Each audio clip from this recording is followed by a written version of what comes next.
Welcome back, episode 5 of The Rant, and I'm with President, CEO, owner, Phil Cardinale, the man of all things, from Radical Bowling Technology, the fastest growing bowling company in the bowling industry. It just rolls right off the tongue.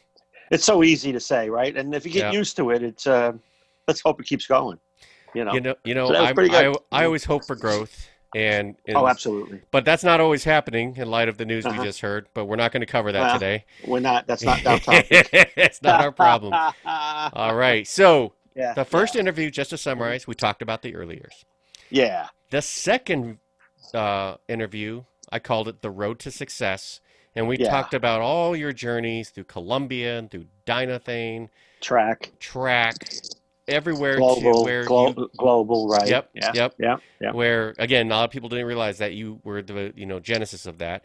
And then we got into a little bit of the radical stuff, and now we're going to get into some of the details. So where are we going to pick off? We're going to pick up. Well, you've got radical going. Right. The factory's been rebuilt. You're building your first couple of balls. Let's start from there.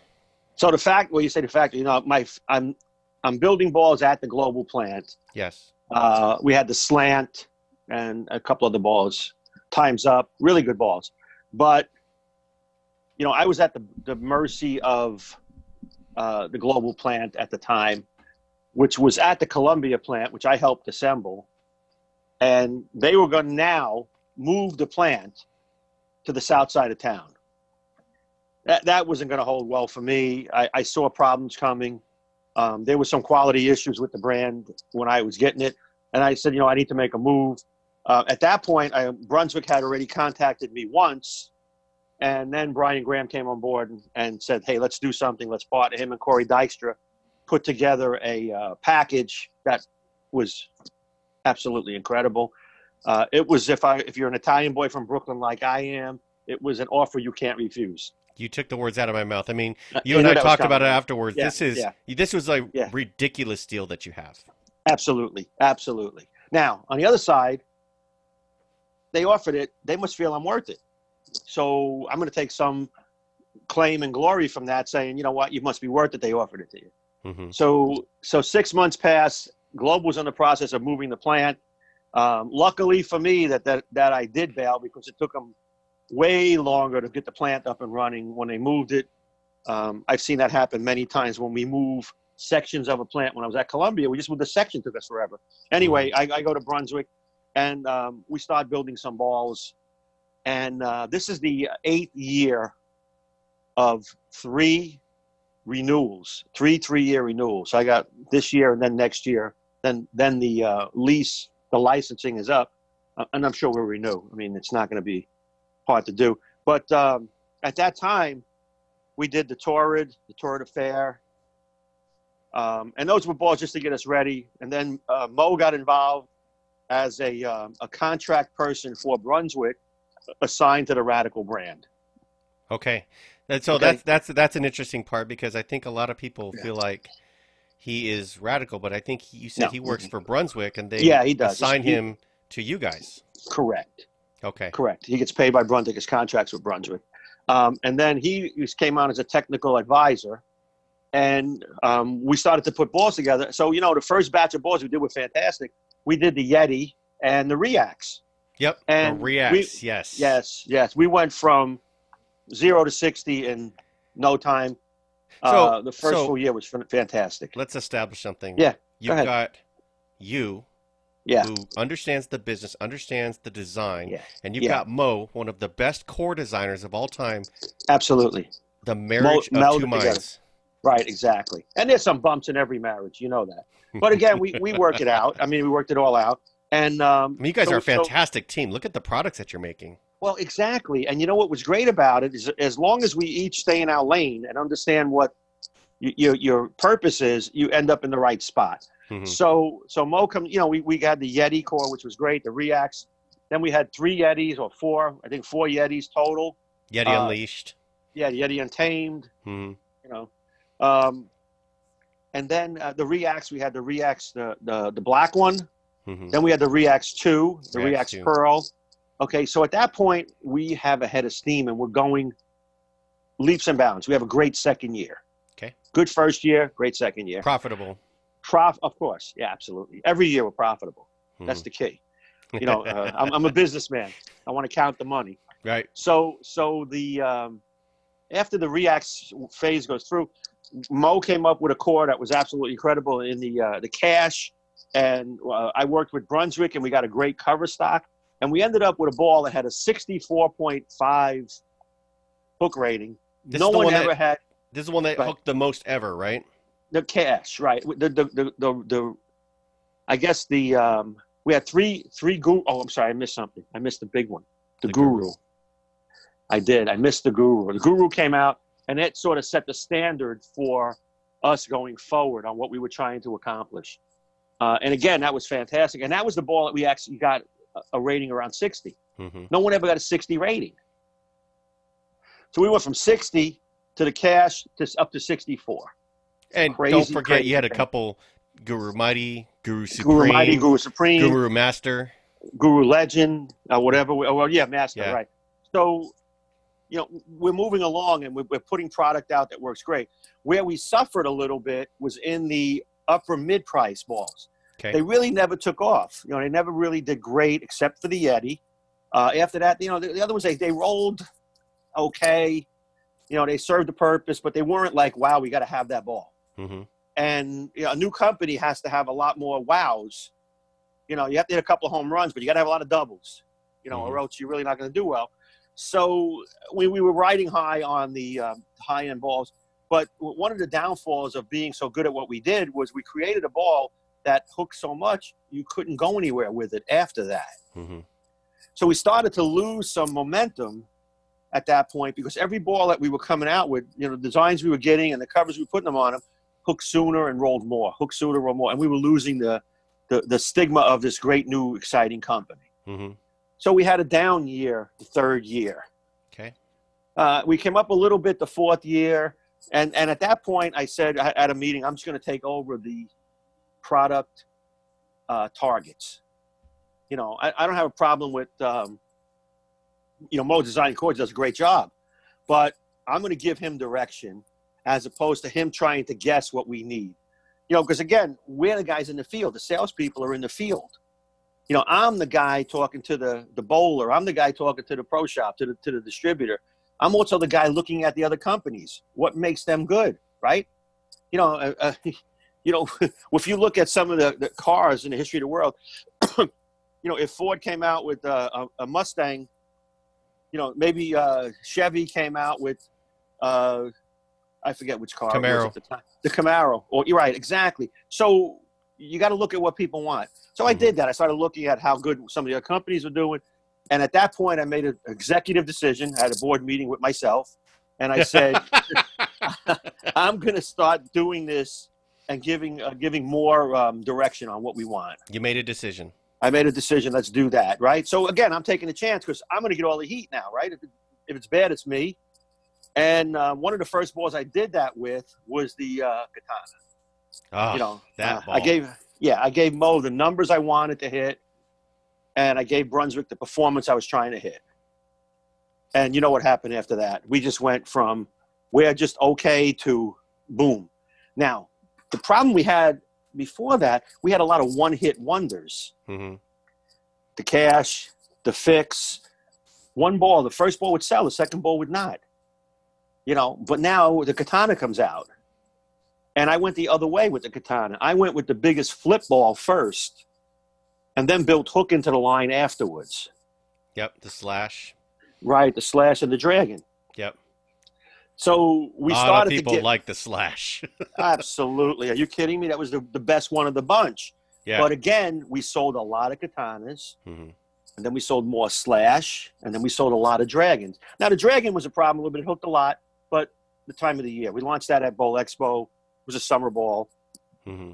You know, so that was sort of part of the problem why the ball didn't sell more than the other two, but it sold plenty. Mm-hmm. The Legend was a sort of a little better version, we thought, than the original Katana. Mm-hmm. The colors was super. It was great. And then after that, we still were struggling at the upper mid. We had the Ridiculous, the Black Ridiculous, but really couldn't get anything going after that at that price point. Mm-hmm. We were still high end, high end, high end. I think you still had you had Tremendous, right? Yeah, we had the Tremendous, which was a remake of the Guru. the Guru. The Jackpots we had, the Grease Monkeys we had in there as well. The only thing that really sold great was the original Yeti was the best ball through the line. The other ones had places, don't get me wrong, and they were good. We just weren't at that plateau yet where people would say, let's look elsewhere other than their performance stuff. Now, somewhere in the middle of all this, because we got to Yeah. talk about it. Yeah. The Rack Attack Solid. That ball was incredible. It still is. It is my favorite ball you've ever made. Yeah. I'm not going to lie. And that was an easy one. I just went to the pictures of cores that I had in my desk and pulled one out. I said, you forget, people do forget that I designed all the cores for track and Dynathane through all my development years. You went to the parts box. And Radical. I went to the parts box. I have a little drawer down here where they're all in it. I pulled out a basic core that we had. Light bulb. And then we picked a cover stock that Brunswick had used in the past that they had gotten away from that we felt was going to fit right in. So that ball came out. And we did the Rack Attack Solid and the Rack Attack Pearl. And they sold well, but here's the funny part. Again, people were so concentrating on our high-end balls. The day we closed them out, we sold every ball we had, and people were paying top dollar online for the ball. Oh, yeah. They paid more than they did when the ball was new. Twice as much. That was crazy. Twice as much I've more. seen some of them go for $300. Yes, absolutely. So we went through. And in the middle of all this, Tom Smallwood, Smalls, he becomes the Rack Attack. He's the Rack taking Attack people to town with this ball. Absolutely. The World Series of Bowling, just playing right up 8, shredding racks. The ball is so good. It's just people have gotten away from the need for that type of ball at that point in time. Everybody had hype going with all different things. So again, that ball stays in the line for a couple of years. We discontinue it, and then we start. And then everybody wants it when it's gone. Absolutely, absolutely. We have the Intel in the line coming right after that, and that was a great seller for us. It did everything we did, and then we had the which is now as of today, the number one selling Radical ball of all time is the Black Conspiracy. Yes. You mentioned this yesterday. This is something I didn't know. And, of course, it's very hard to find bowling sales numbers. Well, I don't ever tell you the number. I just tell you it was our best-selling ball. Well, that's my point. I mean, it's not like I can just go look it up somewhere, So no, you can't look that up. And I believe you. Yeah. So that ball, I don't know. First of all, I don't know anybody who's ever complained about that ball. You can't. The ball had everything it wanted. And what I'm proud to say it was my core. That's your core. That's my core. It was one of my design balls. At that point, we hadn't gotten anything new from Mo at that time yet. So we were going into a new year without any new product ready to go. So I pulled one out of the drawer that I knew was going to be a winner. Okay. And it became the number one. Now that led to the Conspiracy Pearl, which dominated on the senior tour the year we came out with it. It was absolutely one of the best balls we made. Unfortunately, that ball got stepped on, how ironic, by a upper mid-price ball. It flipped on us. In the past years, our premium ball would step on anything good that we had under it. Well, the first week that the ball is approved, the Squatch, Rash, and Ogle win the doubles tournament on TV. They run the ladder, and this ball is outselling the Conspiracy Pearl 2-1. Did you find that your numbers went up once Rash and Ogle won that tournament? You know what? The PBA always has a blip, but, it didn't cost me anything, so I thought it was great. It wasn't my players. I didn't have to pay anything. Right. When Smallwood makes it, Radical is responsible, but Ogle and Rash got paid by Brunswick. Sure. That's their staffer. So it didn't really it's expensive. We got a blip. We got a blip on the Squatch. I will not say we didn't. But as soon as that went away, the Conspiracy Pearl took off. Got it. And it caught up. So we had actually two winners almost running simultaneously. That's nice. Yeah. Then the Conspiracy Hybrid, fantastic ball. Yep. So we did great with the Conspiracies. And in the meantime, we have now Mo working on new product because now Mo has a little time to think about it, and we're going. So we come out with the Conspiracy Hybrid, and we're doing well, and sales are going through the roof, and we have a fantastic year. We went from good year, not the tire, Yes. good year, I was about to say. to a better year, to the best year we ever had. Okay. Was last year, by a lot. And that also included the By a lot. reintroduction of the, new racket decks, the counterattacks. The counterattacks were in that as well. Yep. So you really, the basic of that whole year was the premise of the conspiracies and the redo of the Yeti, which is the Squatch, and the counterattacks. Pretty simple year, if you think about it. Very distinct lines. Very distinct lines, places. Right, exactly. So in the meantime, the fun part about the whole how things happen, we had the most in-depth drill sheet in the world. Our drill sheet tells you what the ball is going to give you after you put holes in it. Yeah, we were talking about this yesterday. Yeah, I went back nobody and looked does at it. that.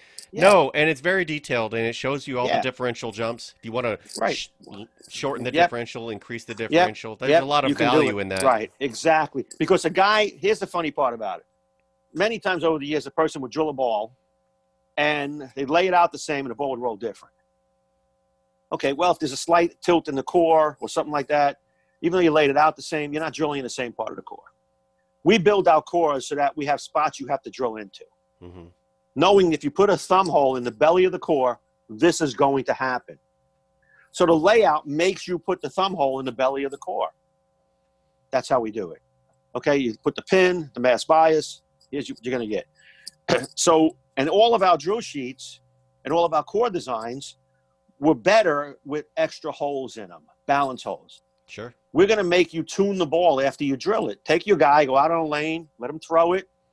Okay, what do you think? Well, I like it. I'd like to have a little more pop. Okay, put the hole here. We'll tell you what to do, right? Little X hole. USBC says no more holes.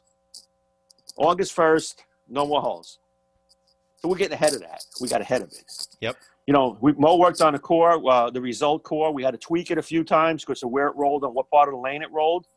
But we came up with a ball that has the hole in it already before you drill it. It's already got the hole built in. We already blew up the intermediate diff. We lowered the total diff. The ball does not roll forward off the spot. It continues. A lot of asymmetrics do that because they're sharper. Roll forward, right? They roll forward, not side to side like the symmetricals. Not side to side. Now we have an asymmetrical that does not roll forward. It goes through the pins. We did that by the way we designed the core and the way we give you the drill patterns to put in. You have to drill it a certain way. That's what we tell you to do. And you blow up the total diff, but you're not really blowing up the intermediate diff. Mm-hmm. So if you take a high differential ball, intermediate diff ball from years ago, when you put a hole in it, your total diff would go to 060 and your intermediate diff might go to 040. That ball rolls forward. We found a way to not have that happen. So we jumped ahead of the curve, and we're the only ones doing it. We've been doing it for a little bit now. Even with the conspiracies, we did it. But now we've really blown it up. We now have a ball that has the extra hole in it because we want the guy who lived with the extra hole to get more pop down the lane to still be playable. Think about it. If your guy, if the guy that's got a 400 rev rate, 375 red rate, 20-mile-an-hour guy is throwing a twist or a rhino or an entry-level ball, he's not impacted by this rule. His window to his pocket is extremely wider than the stroker's pocket.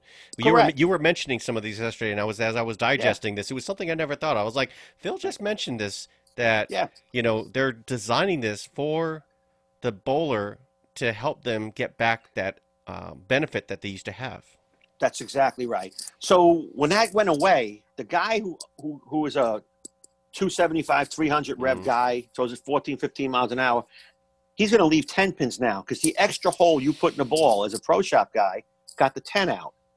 Now he's leaving 2 more 10 pins a game. That's 22 pins, 33 pins that he's given up to this guy who now had no change to his arsenal.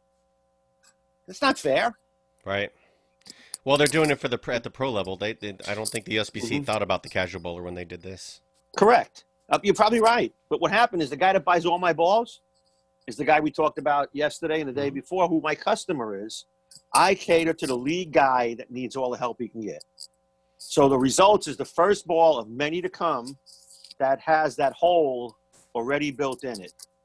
So I was talking to a good buddy of mine, DV8 regional staffer Jason Zook, and one of the Okay. things that he talked about was that since there's no flexibility with symmetrical cores in this new rule set, Right. would we Right. possibly see a situation where maybe we have asymmetric cores with really weak covers, hmm like the AI-25?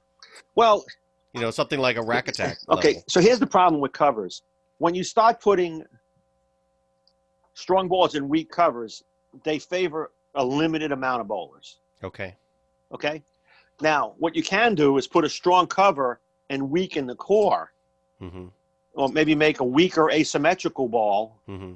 that'll allow you to play the same part of the lane when it breaks down, as opposed to the big ball Right. that you're going to have. That right. So we're looking into that.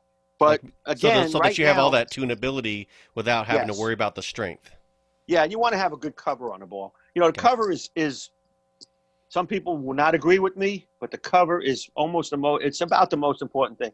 Without a good cover on a ball, you know, core makes shape. Don't get me wrong. Core makes shape. But you can't have shape without a cover. Right. I think No. what was the numbers? 70 to 80% of your ball motion is cover. I believe that. Okay. Yeah. Now the core gives you shape, Mm-hmm. but cover gives you traction. Right. You know, and no one can argue with that. I mean, because if you take the best core you have and put it in polyester, you're gonna have a spare ball. Well, there's a widow spare for that.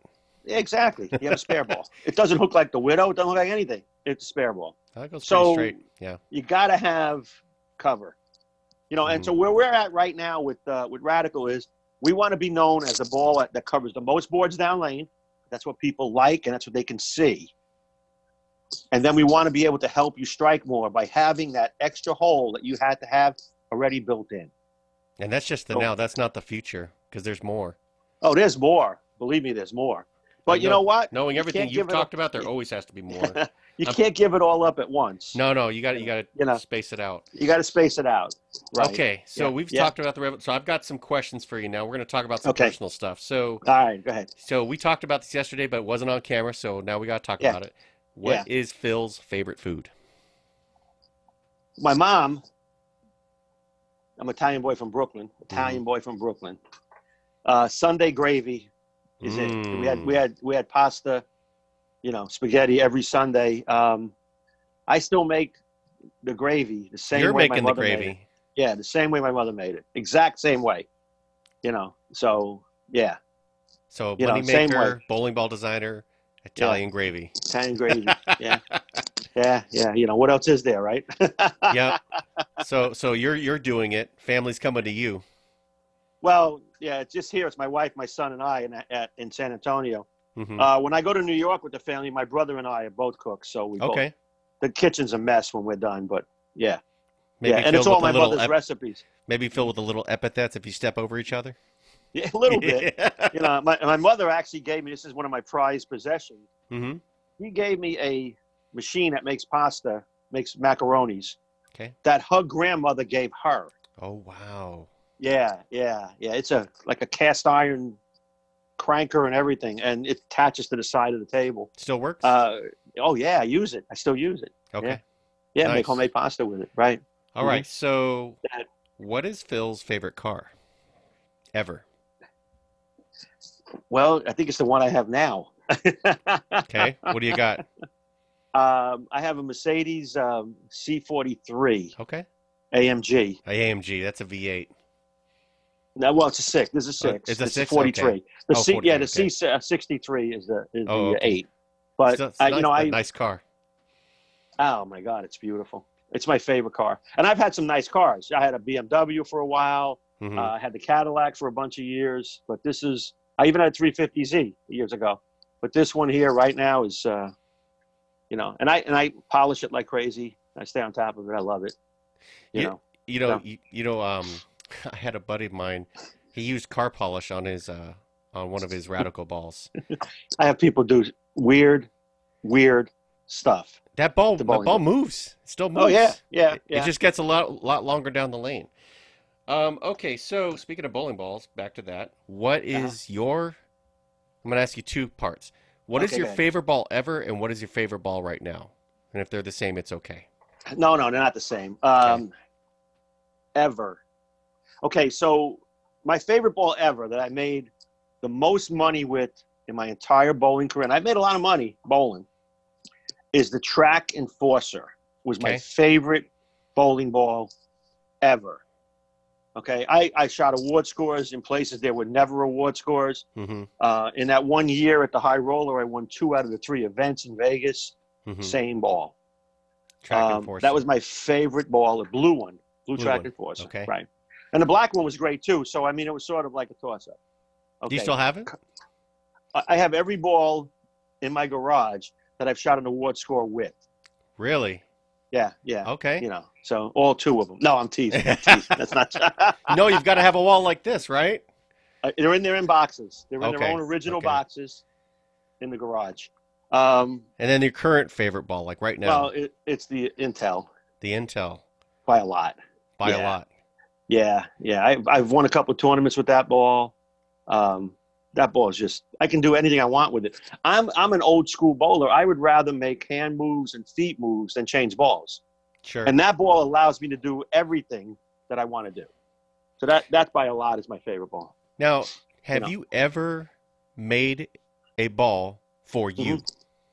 Absolutely. Which ball was that? Or which ones?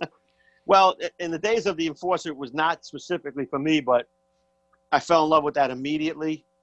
The Intel is in that range, and so is the counterattack.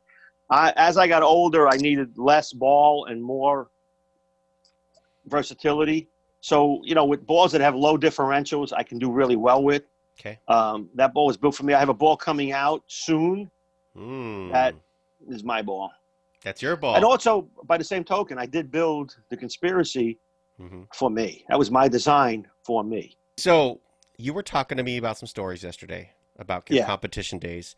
What is your best competition experience ever? Like maybe it was a high-level person or somebody who's famous. Oh, you just talking about what I did or just, I don't know. For you, like when you were competing. Okay, so I won the Nassau-Suffolk County Masters as a matter of fact, I might have it here. Yeah? I have a picture. I have the newspaper article. Somebody sent it to me. Oh, that's awesome. I know I have it somewhere. Yeah, I got to find it now. Here it is. All right, ready? You're going to see this. Look at this. Okay. All right, here we go. Let's open the page up. I don't know if you can see that. Now we can see it. Phil Cardinale wins $4,000. Is that you with that mustache? That's me, okay? Oh, my goodness. Let me tell you what year this was. 1985. Okay. Now we're talking. This was a local, this was the Master, the Holiday Classic. Paid $4,000. The thing I prided myself the most on it, and I'm going to tell you, it was a five-game block. I shot 1049, and I led it. The next score was 975. No one else shot over, and not one other lefty got a check. $4,000 in 1985. That's pretty good money. Yeah, yeah. Now, the year before, I led the same tournament and lost in the title match. And both of those were televised. So that's pretty cool. But my biggest accomplishment was at the High Roller. And I forget the year. But they had 3 events. They had the main event, the 1-game VIP, and the 2-game VIP. And I won the 2-game VIP and the 1-game VIP. The same. And I won the 1-game VIP. The last game of the tournament, I shot 300. Woo. Yeah, yeah. And the 2-game, I shot 502 for the 2 games. It's the only time anybody up to that point ever shot 500 at the High Roller for 2 games. Wow. Yeah. So that was my 2, biggest accomplishments. All right. So we are in this unprecedented time. You obviously, one of the things you do as a CEO is you're always looking out into the future. Have to. What do you see happening for bowling in the next 12 to 24 months? Well, there's consolidation going on. Brunswick taking over the brands of EBI, Track, Columbia, Hammer, and Dynathane. How ironic is that? Track, Columbia, and Dynathane are 3 of the 4 brands. Track, Columbia, Dynathane, right, are 3 of the 5 brands that they got. And those were mine. I worked either for Columbia, started Track, and owned Dynathane, and owned Track for a while. The consolidation is important. When I was at Columbia, before we during our heyday, Mm-hmm. the Columbia plant built over 1 million balls by themselves. By themselves. The market is now like 1.3 million, 1.6 million. The whole market. So how can you have so many manufacturers? You have to have plants shut down. So to me, the consolidation is going to be good. But I Right. think bowling grows.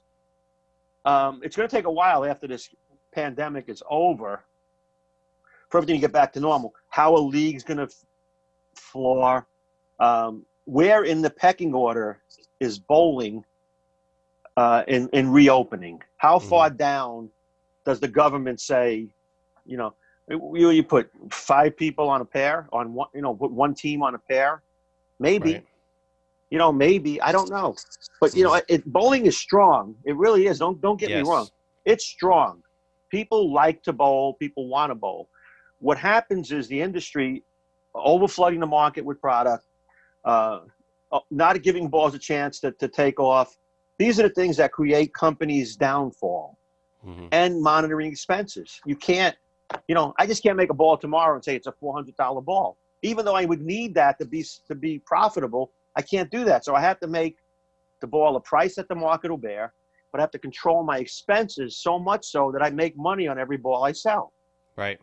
It's a pretty simple formula. Yep. What's on the horizon for Radical? What can you tease the Well, viewers with? we are coming out with a ball soon Mm-hmm. that's going to fall into the Intel line. Okay. One of the reasons is I'm selfish. That's my favorite price point. This is Phil's So ball.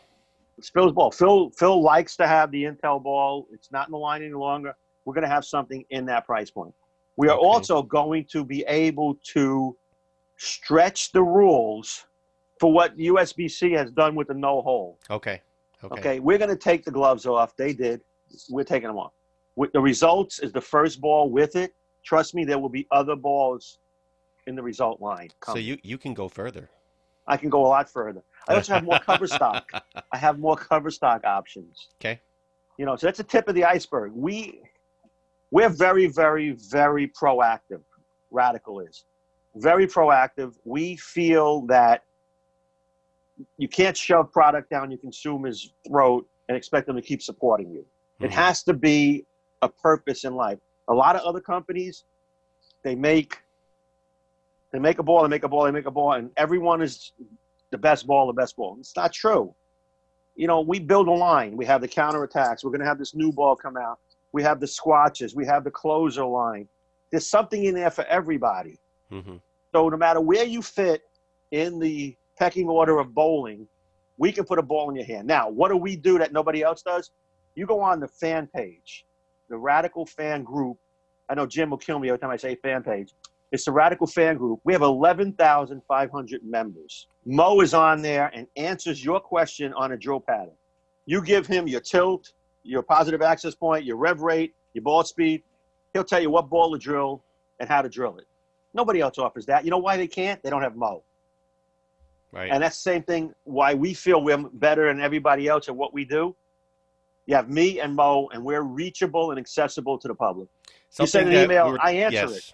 Yep. We were talking Yeah. about this off camera, that one of the big differences is that Right. you guys who are leading the company in your various areas, but are directly accessible to your customers. Absolutely. Try that with another company. Why did we get successful? We had great product, and we relied on social media. Nick Smith does a great job for us. Absolutely. A fantastic job. Nick is a godsend for me. And now look where we're at. I'm in there every day posting stuff and answering questions. And I don't always get it right, but I do the best I can. And you guys do you and Nick do the once a month month. Yeah, we're going to miss April.